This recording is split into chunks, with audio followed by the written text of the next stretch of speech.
दोस्तों नमस्कार, मैं राजकुमार मौर्य प्रखर इंडिया यूट्यूब मंच पे आपका स्वागत है।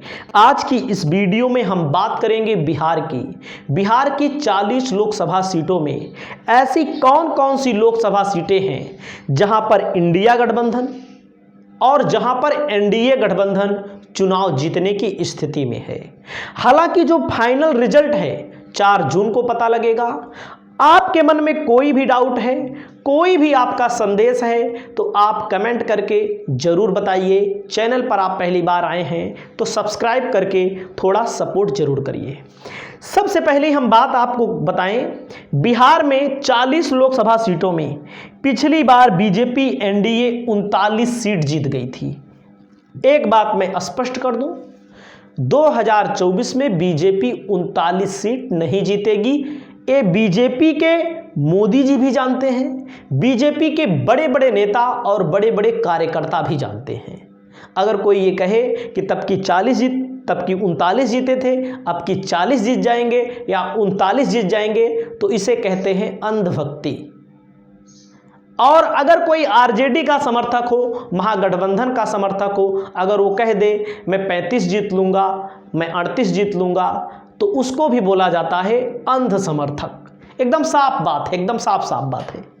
तो मैं एक एक सीट का आकलन, एक एक सीट के बारे में आपको बताने जा रहा हूं और एकदम शुरुआत से मैं शुरू करता हूं, क्योंकि पहला चरण का चुनाव, दूसरा चरण का चुनाव, तीसरा, चौथा, पांचवा, छठा, सातवां, कई चरण में चुनाव भी हो रहा है। तो पहले चरण में चुनाव था औरंगाबाद की सीट पर।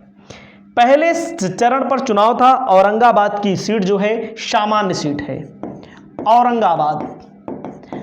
औरंगाबाद में यहां पर वर्तमान में यह सीट कब्जे में, वर्तमान में एनडीए के प्रत्याशी हैं सुशील कुमार सिंह बीजेपी की तरफ से लगातार चुनाव जीतते रहे हैं। और वहीं पर आरजेडी की तरफ से अभय कुशवाहा को टिकट दिया गया। अभय कुशवाहा, आरजेडी ने अब की बार बिहार में और अखिलेश यादव ने उत्तर प्रदेश में कुशवाहा समाज को भारी भरकम टिकट दिया है। भारी भरकम टिकट देने से फायदा ये होता है, और गैर यादव मुस्लिम टिकट देने से फायदा ये होता है कि अभय कुशवाहा इस सीट पर कुशवाहा का वोट अधिकतम संख्या में लाने में सक्षम है। अधिकतम संख्या में, मैक्सिमम 90% मान लीजिए आप। और एमवाई का समीकरण आरजेडी के साथ पहले से ही है, कांग्रेस के साथ गठबंधन है, और वहीं पर मुकेश सहनी तो साथ साथ हैं। वहीं पर सीपीआई एमएल, यानी कि कहीं ना कहीं इस सीट पर इंडिया गठबंधन के अभय कुशवाहा मजबूत बताए जा रहे हैं। जो फाइनल रिजल्ट आएगा वो 4 जून को आएगा। तमाम पोल आपने देखे होंगे, जो पोल बड़ी बड़ी मीडिया हाउस बनाती हैं, जिस पोल पर बड़े बड़े मीडिया हाउस की नज़र रहती है, उस पोल के मुताबिक भी आपने देखा होगा औरंगाबाद लोकसभा आरजेडी यहां पर आगे है। आगे मतलब इस सीट को जीतने की कंडीशन पे है, जीतने की स्थिति में है। अगली सीट का मैं नाम बताता हूं। अगली सीट का नाम है गया लोकसभा सीट पर आरजेडी ने दिया है प्रत्याशी अर्चना रविदास। ध्यान दीजिएगा, सॉरी गलत हो गया, जमुई है, सॉरी भाई गलत हो गया, जमुई सीट है। जमुई सीट पर अर्चना रविदास को आरजेडी ने टिकट दिया है। रविदास समाज से आती हैं। यादव, मुसलमान और निषाद, मुकेश सहनी की पार्टी से गठबंधन, बहुत बड़ा कॉम्बिनेशन यहां पर बनाया है इन्होंने। लेकिन इस सीट पर, इसके पहले जमुई लोकसभा सीट पर जो सांसद थे वो चिराग पासवान थे।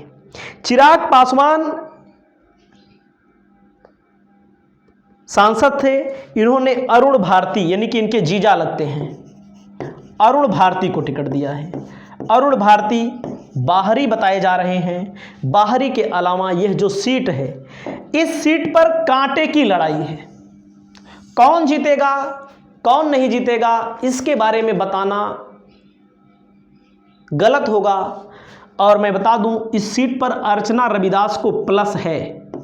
प्लस है इसलिए कि इस सीट को एलजेपी की तरफ से अरुण भारती को टिकट भले दिया गया है, लेकिन यहां से चिराग पासवान चुनाव जीतते रहे हैं। कहीं ना कहीं जनता दल यूनाइटेड नीतीश कुमार की पार्टी के समर्थक इनको वोट देंगे कि नहीं देंगे, इसकी भी थोड़ी गारंटी कम लग रही है, क्योंकि जहां जहां पर विधानसभा चुनाव में जनता दल यूनाइटेड लड़ी थी चुनाव और बीजेपी के हनुमान चिराग पासवान ने वहां पर अपना कैंडिडेट खड़ा करके, जहां बीजेपी लड़ी थी वहां नहीं खड़ा किया था शायद, जहां कौन लड़ा था, जनता दल यूनाइटेड, वहां पर नीतीश कुमार का भारी भरकम नुकसान करवाया। और ये जग जाहिर है, थोड़ी सी राजनीतिक समझ रखने वाला व्यक्ति भी जग जाहिर है वो समझ रहा है, यहां पर वो नीतीश कुमार के वोटर एलजेपी को वोट देने की स्थिति में नहीं है। यह सीट फंस चुकी है। इस सीट पर निकल पाना नामुमकिन सा है, मुश्किल सा है, नामुमकिन नहीं है, मुश्किल सा है। तो आप लोग बताएंगे। अगली सीट का नाम मैं बताता हूं, सब लाइन वाइज में बताता हूं अपने हिसाब से। सारण की सीट पर मैं बता दूं, सारण की सीट पर रोहिणी आचार्य आरजेडी की तरफ से लड़ रही हैं। रोहिणी आचार्य लालू यादव की बेटी हैं और लालू यादव की बेटी कहीं ना कहीं इन्होंने दान दिया था किडनी के अलावा लालू यादव के यहाँ से अगर कोई चुनाव लड़ रहा है तो इसका मतलब है कोई बड़ा नेता हो जीतने की स्थिति में है। जैसे उत्तर प्रदेश में अखिलेश यादव के परिवार के 5 यादव चुनाव लड़ रहे हैं, अखिलेश, डिम्पल और आदित्य यादव और धर्मेंद्र यादव, अक्षय यादव, तो वो लोग चुनाव जीतने की कंडीशन में हैं। अगर कोई कहेगा कि हार जाएंगी, इस बात को थोड़ा मैं नहीं मानूंगा, इसलिए समर्थन के जरिए नहीं, मैं इंडिया गठबंधन के पक्ष में भी वीडियो बनाता हूं, लेकिन जो हकीकत है उसको मैं बता रहा हूं। सारण की लोकसभा सीट पर रोहिणी आचार्य चुनाव जीतने की कंडीशन में है, यानी कि दूसरी सीट ये है जो जीतने की कंडीशन में है। तीसरी सीट है गया सीट पर जीतन राम मांझी लड़े थे महागठबंधन की तरफ से, और यहां पर गया की सीट पर कुमार सर्वजीत चुनाव लड़े। और इस सीट पर यह बताया जा रहा है कि आरजेडी के खाते में यह सीट जा सकती है, आरजेडी के खाते में, क्योंकि आरजेडी ने कहीं ना कहीं कॉम्बिनेशन बहुत अच्छा बनाया। कांग्रेस से गठबंधन पहला कॉम्बिनेशन, दूसरा कॉम्बिनेशन कुशवाहा बिरादरी को टिकट, तीसरा कॉम्बिनेशन मुसलमान यादव तो है ही उनके पास, निषाद में यानी कि मुकेश सहनी को अपने साथ लाए, और यहाँ पर कुमार सर्वजीत की कहीं ना कहीं बढ़त बताई जा रही है। जो भी रिजल्ट आएगा वो 4 जून को आएगा। और अगली सीट का नाम मैं बताता हूँ, चौथी सीट है नवादा की सीट। नवादा की सीट श्रवण कुमार चुनाव लड़ रहे हैं। श्रवण कुमार की स्थिति बहुत मजबूत बताई जा रही है। नवादा की सीट बीजेपी आराम से निकाल लेगी, आरजेडी आराम से निकाल लेगी। नवादा की सीट पर आरजेडी को कहीं ना कहीं यहाँ पर बढ़त बताई गई है, और ये जो आकलन है इसका सच्चाई पूरा का पूरा आपको पता लगेगा 4 जून को। हालांकि बीजेपी की सीट भी मैं बताऊंगा जो जीतने वाली कंडीशन है, एक एक सीट पर अध्ययन किया गया है। अगली सीट है पाटिलपुत्र पर जो टिकट दिया गया है वो टिकट दिया गया है आरजेडी की तरफ से मीसा भारती तेजस्वी यादव की बहन, लालू यादव की बेटी, और ये चुनाव जीतने की फुल कंडीशन में है। अगली सीट है बक्सर की। बक्सर से सुधाकर सिंह चुनाव लड़ रहे हैं।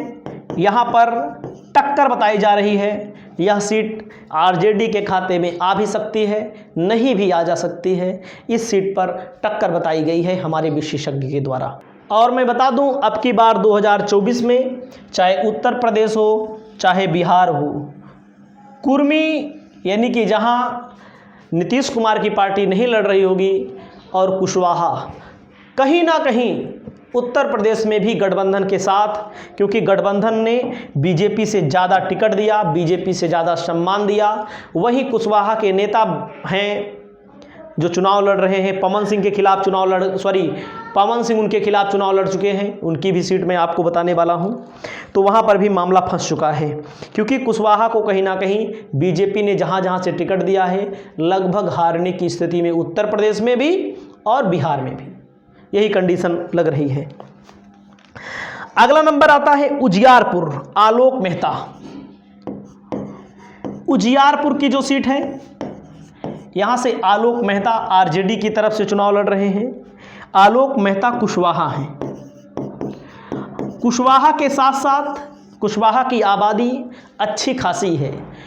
उत्तर प्रदेश हो बिहार हो, पहले नंबर पर ओबीसी में यादव हैं, दूसरे नंबर पर कुर्मी बताए जाते हैं। बिहार में अगर हम बात करें, यादव बैकवर्ड में 3-4 बिरादरियां जो हैं इनकी संख्या ज़्यादा है। यादव, कुर्मी और कुशवाहा, इनकी संख्या बहुत ज़्यादा है। बहुत ज़्यादा का मतलब जितने बैकवर्ड हैं उनमें से आधे से ज़्यादा हैं ये लोग। तो आप ये समझ सकते हैं, यादव का वोट मिलेगा ही, मुसलमान का मिलेगा ही, मुकेश सहनी के कारण सहनी का वोट मिलेगा, जो भी होगा 50,000, 60,000, 70,000 एक लोकसभा में। उसके अलावा वोट मिलेगा कुशवाहा का वोट यहाँ पर जब भी ए वोट प्लस होगा, इसीलिए इनको टिकट दिया गया है। इनकी सीट पक्की बताई जा रही है। अगली सीट है जहानाबाद। जहानाबाद की जो सीट है एक ऐसी सीट है जहां से सुरेंद्र यादव चुनाव लड़ रहे हैं। इनकी जीतने की कंडीशन, सुरेंद्र यादव को जीतने की कंडीशन ज़्यादा महत्वपूर्ण है, ज़्यादा बढ़ चुकी है। वहीं से दरभंगा से जो टिकट दिया गया है वो टिकट दिया गया है ललित यादव। ललित यादव भी चुनाव जीतने की कंडीशन में है। और मैं बात करूं, अगला नंबर आता है मुंगेर से। मुंगेर से समीकरण बदल चुका है। अभी आप समझिएगा, यहाँ पर एक अनंत सिंह हैं, उनको छोड़ दिया गया। अनीता देवी महतो को टिकट दिया गया है। अनीता देवी महतो कुर्मी बिरादरी से आती हैं शायद, रुक जाइएगा आंकड़ा है हमारे पास, हाँ मुंगेर सीट है, मुंगेर ना। अनीता देवी महतो, अशोक महतो धानुक हैं, शादी किए हैं कुर्मी से। अशोक महतो जेल से छूटे। जिस व्यक्ति के ऊपर 2 साल से ज़्यादा सजा हो वो चुनाव नहीं लड़ सकता। तो यहाँ पर मुंगेर से इन्होंने शादी किया चुनाव लड़ने के लिए ही। धानुक हैं, यहाँ पर धानुक का वोट बढ़ रहा है और यहाँ पर कुर्मी का वोट, अब आप समझिएगा, कुर्मी का वोट, कुशवाहा का 50,000 वोट, मुस्लिम का 1.5 लाख वोट, यादव का 2.5 लाख वोट, सहनी का 1,60,000 वोट, भूमियार का, यानी कि अलायंस इस सीट को, भूमियार का वोट तो इनको मिलेगा नहीं, अनंत सिंह भूमियार हैं। तो आप समझिएगा यहाँ पर मामला है, पैरोल पर रिहा हुए हैं अनंत सिंह। यह सीट फंस चुकी है। यहाँ सवर्ण बनाम बैकवर्ड की अब लड़ाई हो गई। अब जानिएगा, जहाँ जहाँ पर इंडिया गठबंधन में, मैं कांग्रेस की बात नहीं कर रहा हूँ, खासकर आरजेडी और समाजवादी पार्टी की बात कर रहा हूँ, गैर यादव बैकवर्ड को टिकट दिया है, वहाँ पर मामला फंस चुका है। अब आप ये समझ सकते हैं और आगे चलते हैं। अगला नंबर आता है झंझारपुर सीट। झंझारपुर वीआईपी लड़ रही है, विकासशील, उनकी मुकेश सहनी की पार्टी। इस सीट पर भी कांटे की लड़ाई है। इस सीट पर सुमन कुमार चुनाव लड़ रहे हैं। इस सीट को जीता जा सकता है, लेकिन इस बार हम अस्वस्थ होकर के ज़्यादा कुछ नहीं कह सकते हैं। अररिया की सीट है, शाहनवाज आलम चुनाव लड़ रहे हैं। अररिया की सीट शाहनवाज आलम चुनाव जीतने की कंडीशन में है, क्योंकि अररिया सीट पर पहले भी सांसद रहे हैं, बड़े नेता हैं और 2014 में चुनाव जीते थे शायद, ध्यान दीजिएगा। अगली सीट है सीतामढ़ी से अर्जुन राय चुनाव लड़ रहे हैं। सीतामढ़ी से अर्जुन राय की भी जीतने की पोजीशन ज़्यादा है। मधुबनी से कुमार चंद्रजीत लड़ रहे हैं, ये भी चुनाव जीत सकते हैं। और सिवान पर कांटे की लड़ाई है। शिवहर ऋतु जायसवाल, यहाँ पर भी कांटे की लड़ाई बताई जा रही है। अगली सीटों का नाम मैं बता दूं आपको फटाफट। अगली सीट है वैशाली की सीट, यहाँ पर भी मामला फंस चुका है, आरजेडी के खाते में जा रही है सीट। शुक्ला जी लड़ रहे हैं, यहाँ ब्राह्मण शुक्ला जी को वोट दे रहे हैं, तो यादव ब्राह्मण मुसलमान का कॉम्बिनेशन बन के इस सीट को निकाल ले रहे हैं। सुपौल से चंद्रहास चौपाल लड़ रहे हैं, इस सीट को निकालने की कंडीशन में है। और वाल्मीकि नगर की सीट जो है, वाल्मीकि नगर की सीट पर फंसी हुई है, वाल्मीकि नगर की सीट फंसी हुई बताई जा रही है। दीपक यादव चुनाव लड़ रहे हैं। पूर्वी चंपारण से डॉक्टर राजेश कुशवाहा चुनाव लड़ रहे हैं, इस सीट पर भी वीआईपी चुनाव निकाल रही है और विकासशील इंसान पार्टी। मधेपुरा की सीट है, ये जेडीयू के खाते में जा सकती है।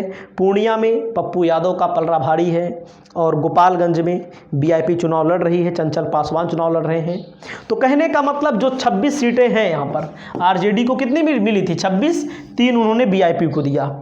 26 सीटों में औरंगाबाद 1, गया 2, नवादा 3, पाटिलपुत्र 4, रोहिणी आचार्य सारण 5 और उजियारपुर 6, जहानाबाद 7, दरभंगा 8, बांका की सीट जयप्रकाश यादव लड़ रहे हैं 9, अररिया 10, सीतामढ़ी 11, मधुबनी 12,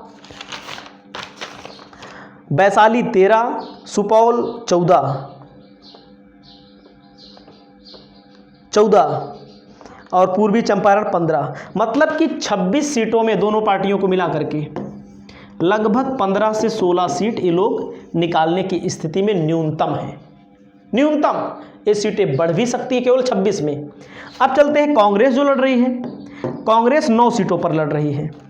कांग्रेस की सीट है किशनगंज, लेकिन किशनगंज में अगर कांग्रेस नहीं जीत पाई, क्योंकि यहाँ मुस्लिम आबादी ज़्यादा है, इकलौती सीट है जिसको मुसलमान अकेले वोट दे दे चुनाव जीत जाएगी। अगर किशनगंज नहीं जीत पाएंगे क्योंकि मुसलमान बीजेपी के सहयोगी पार्टी को वोट देने नहीं जाएगा, नीतीश कुमार को इस बार तो वोट देगा नहीं, तो किशनगंज में या तो कांग्रेस जीतेगी या तो एएमआईएम मतलब कि ओवैसी की पार्टी जीतेगी। अगली समस्तीपुर की सीट है, सन्नी हजारी चुनाव लड़ रहे हैं, उनके जीतने की स्थिति है। कटिहार में तारिक अनवर। बाकी जो सीटें हैं सभी फंसी हुई हैं। पटना साहिब हो, सासाराम हो, पश्चिमी चंपारण हो, मुजफ्फरपुर हो, भागलपुर हो, महाराजगंज हो, यानी कि 3 सीटें पक्की बताई जा रही हैं, किशनगंज, कटिहार और समस्तीपुर। बाकी में से 1 सीट जीत सकते हैं। यानी कि मैंने यहाँ 15 और यहाँ पर 3 ही लिखी है, आप 15 3 18 सीट यहाँ पर। और आप आ जाइए, अब वाम दल जो लड़ रहा है, काराकाट की सीट राजा राम कुशवाहा चुनाव यहाँ जीत रहे हैं। और काराकाट की सीट है, खगड़िया की सीट है। यानी कि 18-2 न्यूनतम, यहाँ पर मैं आपको न्यूनतम करके बता रहा हूँ कि न्यूनतम 20 सीट। बाकी जहाँ फंसी हुई है, यहाँ तक कि लोग ये भी बता रहे हैं 25 सीट भी जीत सकती है आरजेडी, इंडिया गठबंधन 30 सीट भी जीत सकती है। लेकिन न्यूनतम मैं जो बता रहा हूँ, कम से कम 18 प्लस 2, कम से कम 20 सीट यहाँ पर आरजेडी जीतेगी। न्यूनतम 20 सीट, जहाँ 1 सीट विपक्ष को मिली थी वहीं पर 20 सीट अब की बार न्यूनतम मिलने की संभावना है। और बाकी आगे क्या होगा वो तो 4 जून को पता लगेगा। आपकी क्या राय है, अपनी राय जरूर बताइए। नमस्कार।